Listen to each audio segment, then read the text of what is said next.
welcome to another episode of 10x Hacks for Startup and Venture Success. This is your host Vida Patil, and today we have an extremely special guest who is not only a design enthusiast. He's one of those elite designers and innovators at Nike, and a creator of the highest order, if you will. Nobody understands the mind-body balance and the design thinking which goes behind it like Russ. Russ has been a close friend.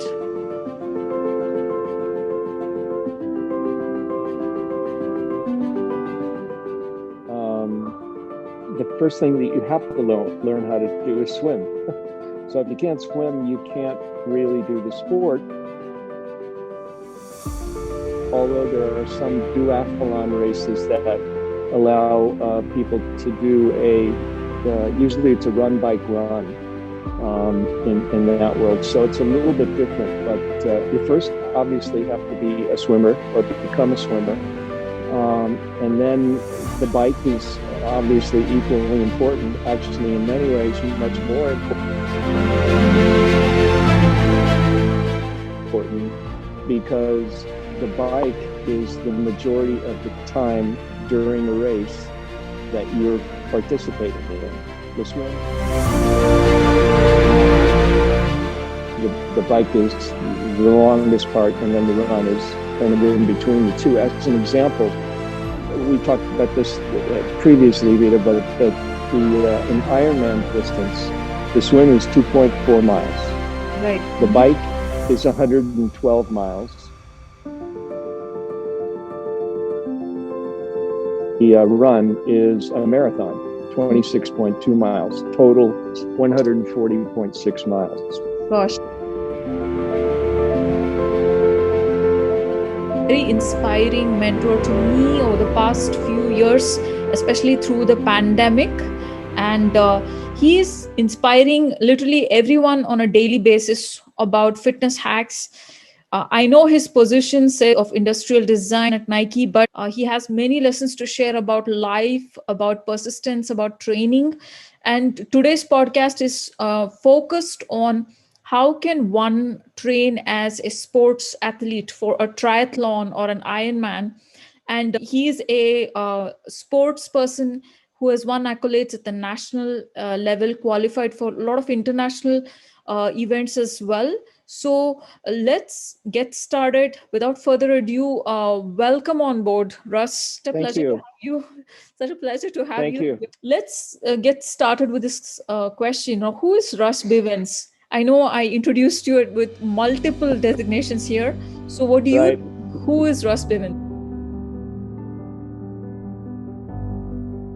Well, you gave me far too many accolades. I must say that first of all, but I have been a triathlete in my personal life for about 35 years and have been an industrial designer with Nike for 32 plus years.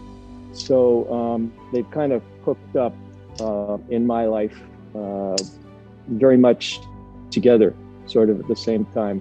I was a marathon runner for many, many years and switched to triathlon because I actually found, although the training is much more lengthy, it actually is less injury prone.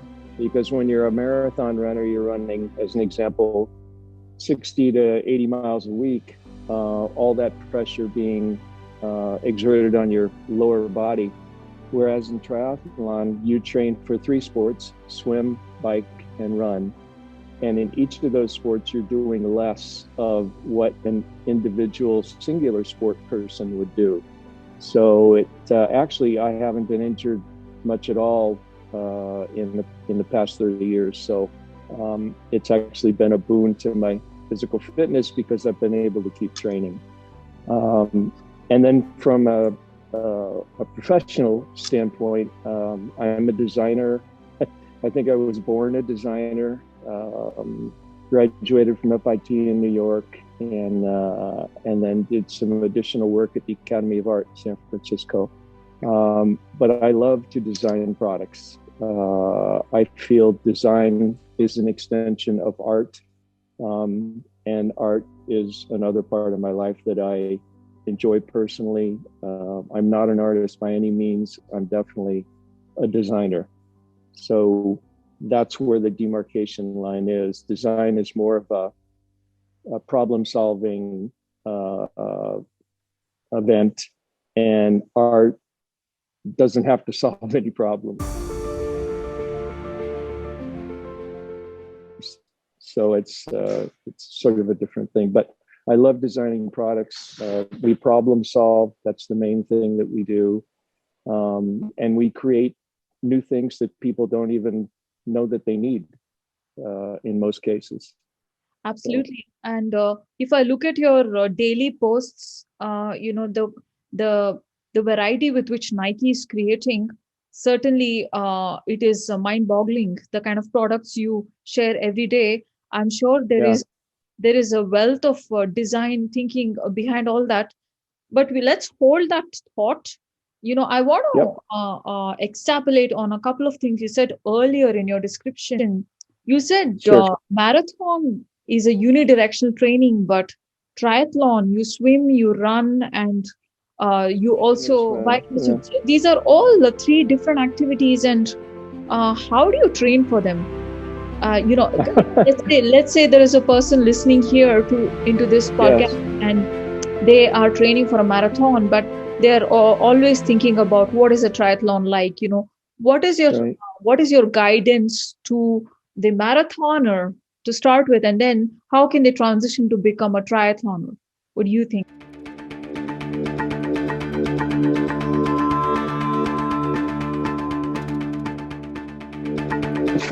The first thing, which is kind of obvious, I guess, but if you're a runner, the first thing that you have to learn how to do is swim. So if you can't swim, you can't really do the sport, although there are some duathlon races that allow people to do usually it's a run, bike, run in that world. So it's a little bit different, but you first obviously have to be a swimmer or become a swimmer. And then the bike is obviously equally important, actually, in many ways, much more important, because the bike is the majority of the time during a race that you're participating in. The swim is a very small part. The bike is the longest part, and then the run is kind of in between the two. As an example, we talked about this previously, Vida, but in Ironman distance, the swim is 2.4 miles.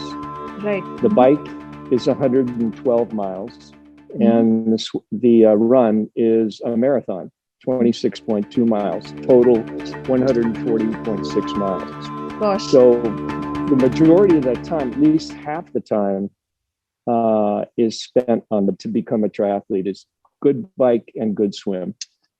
So you just described to me these mind-boggling statistics here about triathlon. Yeah. This is definitely, can I call it an extreme sport?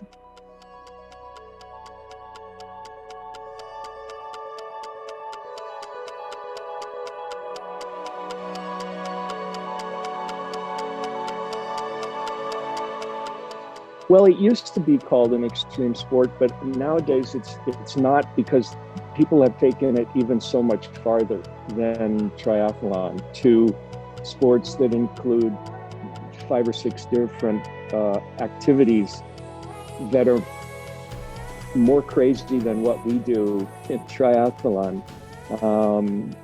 You would have to go to sports like adventure racing, that kind of thing, where teams race for 5 or 6 days.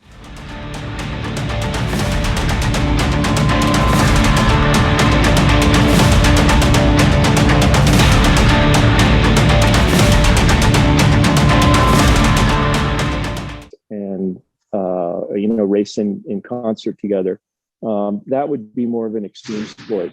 Triathlon was probably the leader and the king of endurance sports. But there are people that are doing things that are much more dramatic than than triathlon nowadays. The other thing about triathlon is, the mind-boggling numbers are, one thing, that's just the Ironman distance. If a runner wants to become a triathlete, they can do so by starting with a sprint race, which might be 800-meter swim, maybe a 15 or 20 mile bike, and then a 5K run. Thank you for listening to the podcast 10x Hacks for Startup and Venture Success. This is your host, Vida Patil. I'm bringing you interviews of investors and founders from Silicon Valley and across the globe.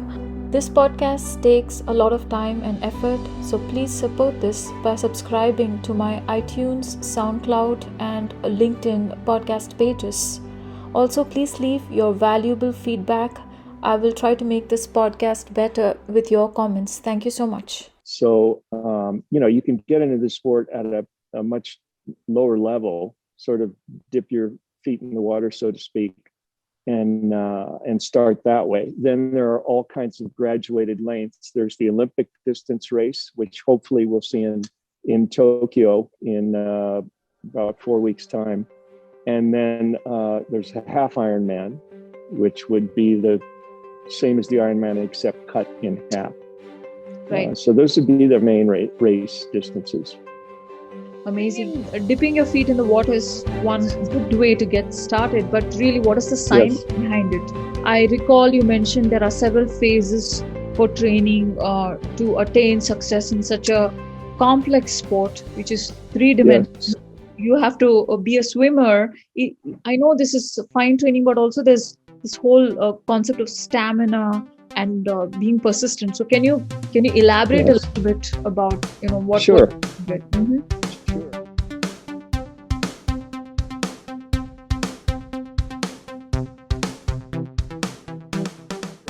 That's the first part of any triathlete's thinking process is preparation. Mm-hmm. You can't wake up tomorrow and run a 10K, let alone a marathon or even a sprint triathlon.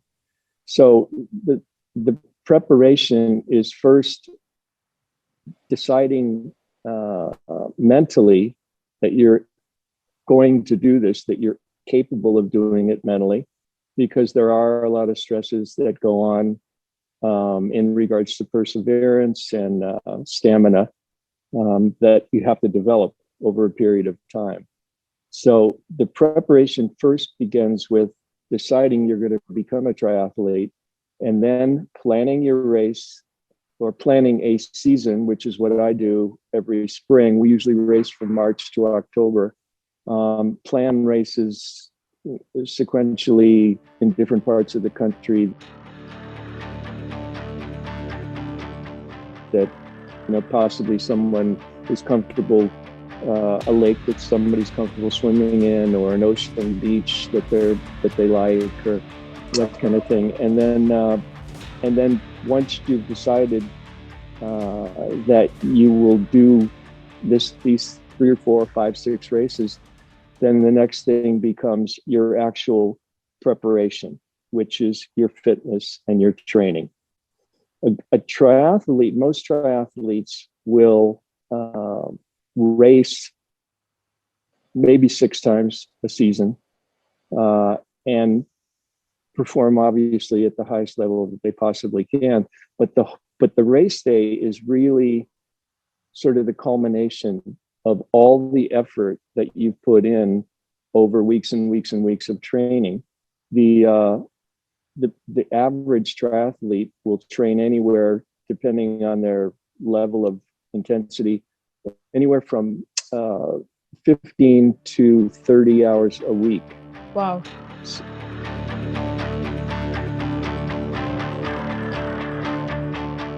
Add that up and include that, like in my case, I'm training 20, 25 hours a week at the most.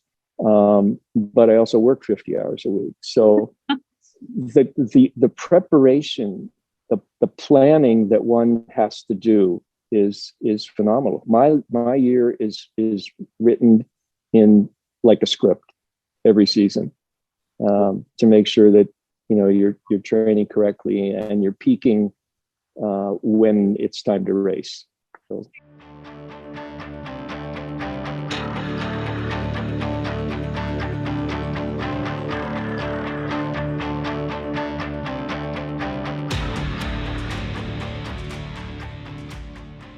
You know, if I hold that thought, you have a schedule in mind, and I believe that most people who accomplish uh, really complex tasks, or who reach a pinnacle in some sort of craft or art, they have a schedule. They have a discipline. Sure. You're now getting at discipline of training. So that is one aspect. Now there is also the kind of gear you wear, the diet you're on. Yes. So, yes. And I remember we had this discussion on how you pick your apparel, your active wear, what kind of knee pads you use, what kind of shoes. You know, do you want to share some hacks on those, or some tips and tricks? Yes, those lines? Mm-hmm. Absolutely. A triathlete also needs organization.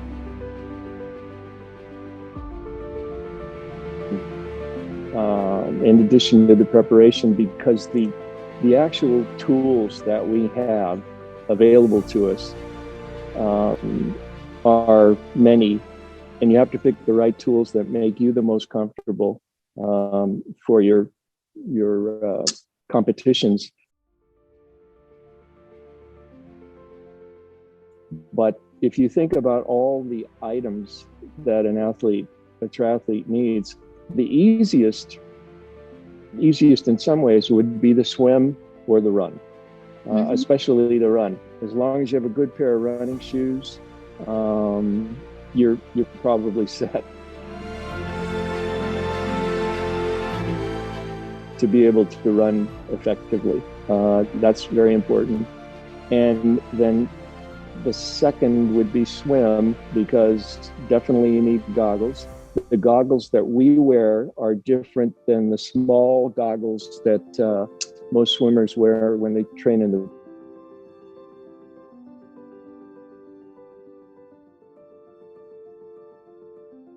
reason for that is our goggles need to have a more of a wider range of sight, because we do something in triathlons called sight swimming.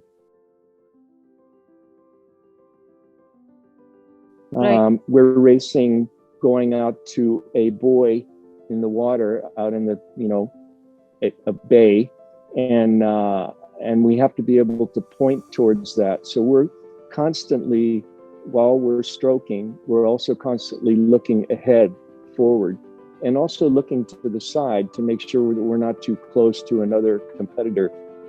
Because the last thing you want, and it's happened to me many times, but I've been next to another athlete and the goggles either got kicked off by someone in front of me or kicked off by another person that's next to me. So the sight swimming is very important.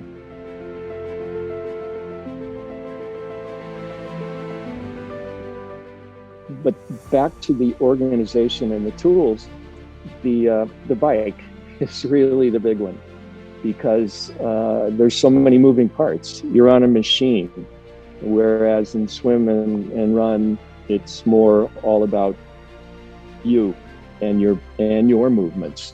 The bike is like driving your car. Everything has to work. We carry, during training and racing, a variety of tools that keep the bike moving effectively, and everything from a flat tire, which happens quite often, not as often as it used to because the tires are much better. But when you're in a race and you have a flat tire, you have to change the tire yourself. There's no help. That's not it's not part of the rules.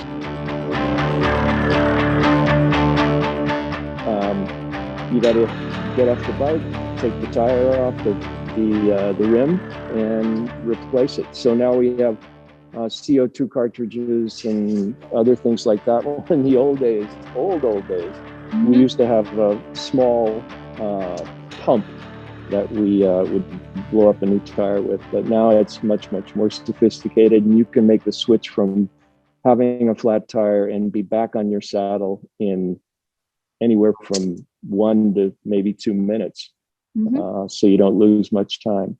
So those would be the organizational tools that you need. And then the rest of the organization would be the actual training and fitness schedule.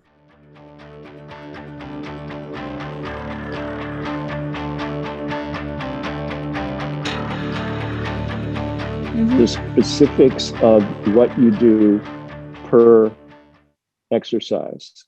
How many meters a week do you swim? How many miles a week do you ride? And of course, how many miles a week do you run? So that's all, of course, part of the organization as well.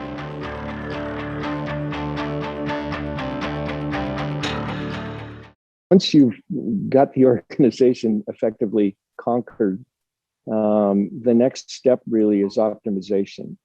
And to me, optimization is the ability to create a training schedule that will allow you to peak. By peak, I mean to be at your best fitness level when the race happens.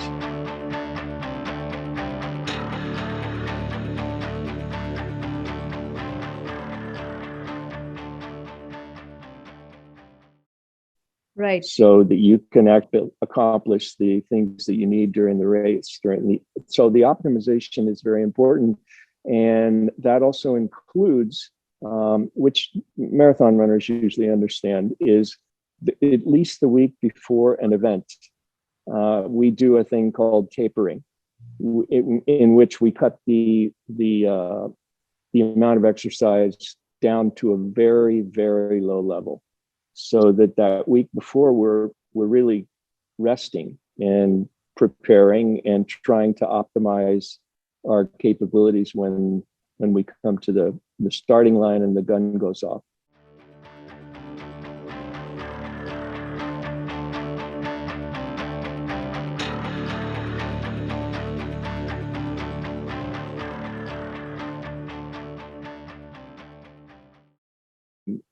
The gun is going off, you hit the water, and the swim starts. And it's a mass swim, and it's always chaotic at the beginning. I've done Escape from Alcatraz in San Francisco a few times, and we jump off a boat, which is anchored right close to Alcatraz,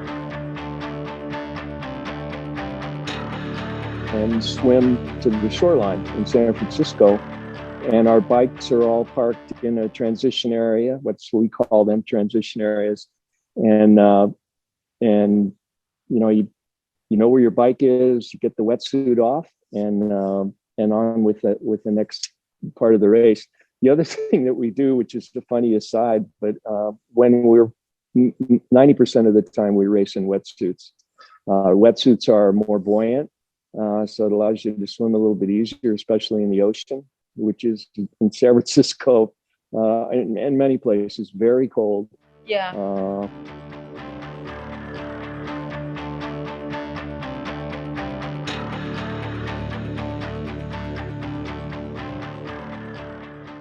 To 54, 55 degrees. And then sometimes we swim in lakes, rivers, whatever the race geography calls for.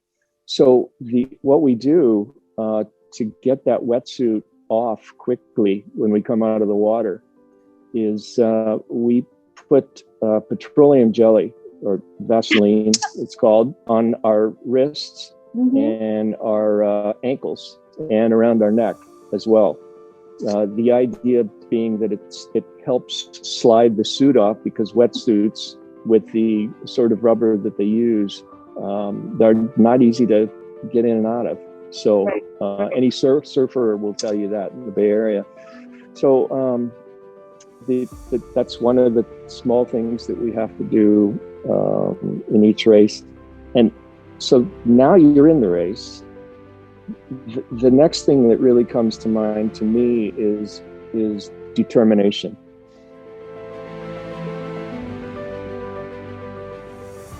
Because you've hit the water, you know you're going to be there for, if it's an Ironman, you know you're going to be ahead of you, looking at anywhere from 10 to 15 hours of movement in the three sports.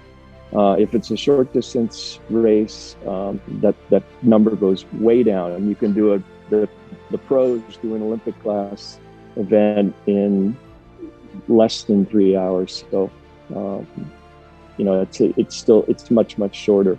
The world record in men's and women's I think the women are catching up with the men, but the world record is now under 8 hours for an Ironman triathlon. Wow. Yeah, how do you maintain stamina over 8 hours? Do you burn slowly? You must be a master in conserving energy. If you have to burn... Conserving energy and pacing. Pacing, I call it pacing. Conserving energy is another description for it.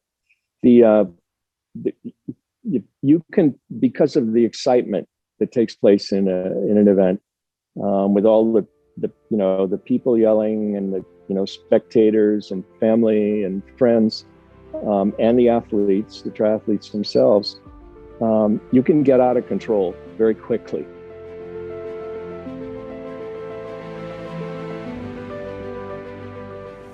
Yeah. From the excitement. And so when you're in the water, as an example, you have to keep track of your projected time, what you want to achieve. And if you take a glance at your watch and realize you've been in the water 45 minutes and you should be in the water for 50 minutes, then you need to slow down.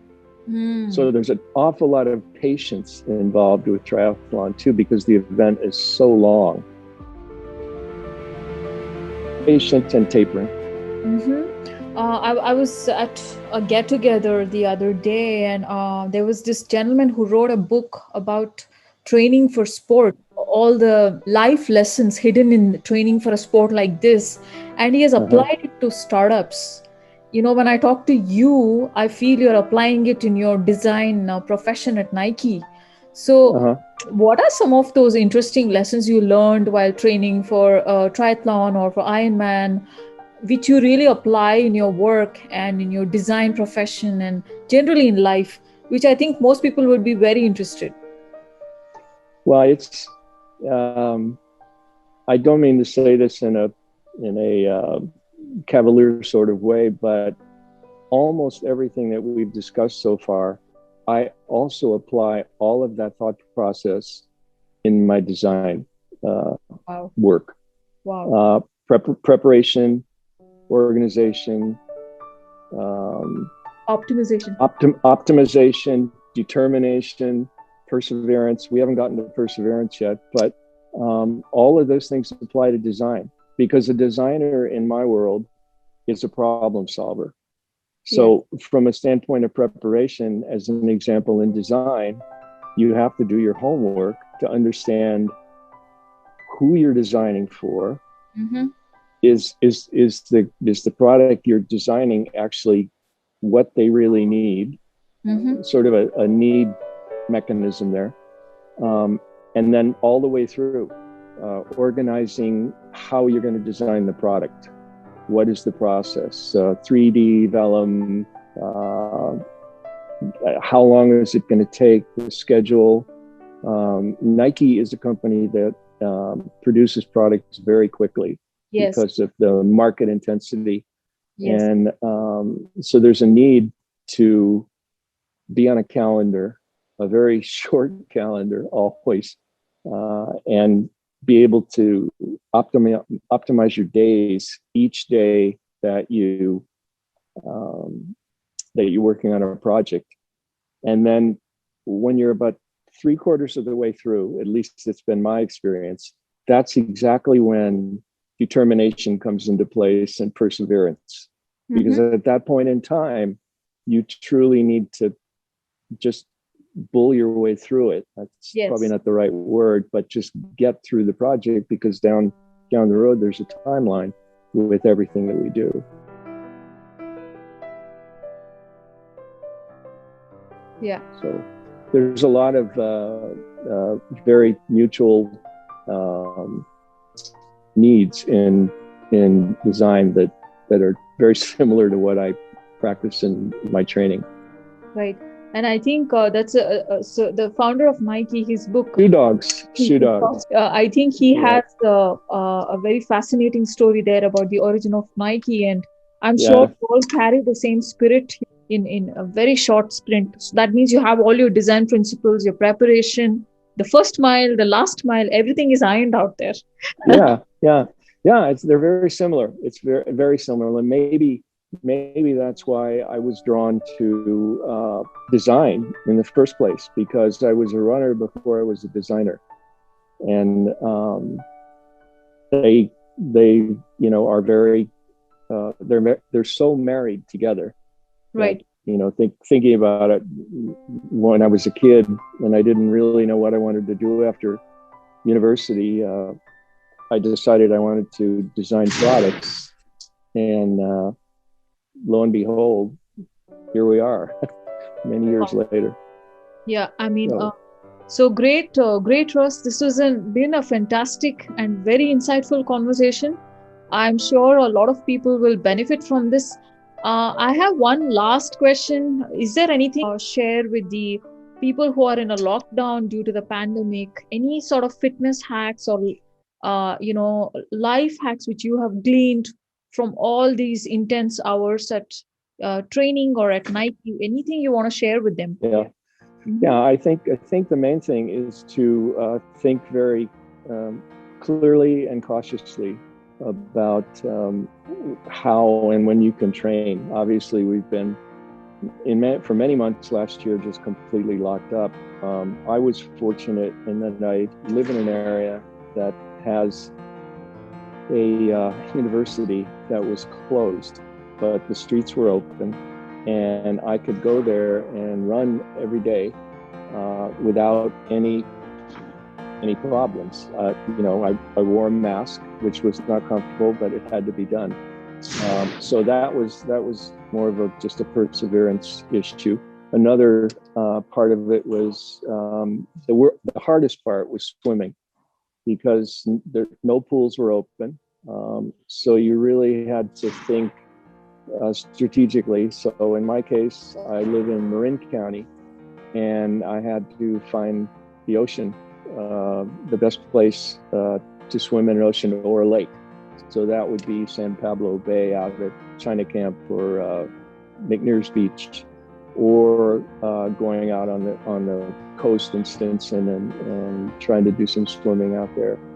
Yeah. And then the bike, if you have a trainer, a home trainer, which you can attach your road bike to, your triathlon bike to, and do your workouts at home. And then, of course, there's so many different great versions now, none of which are very inexpensive, unfortunately, but Peloton and all of the other services out there that provide indoor endurance training machines, treadmills, bike trainers, all of that. So it's not impossible.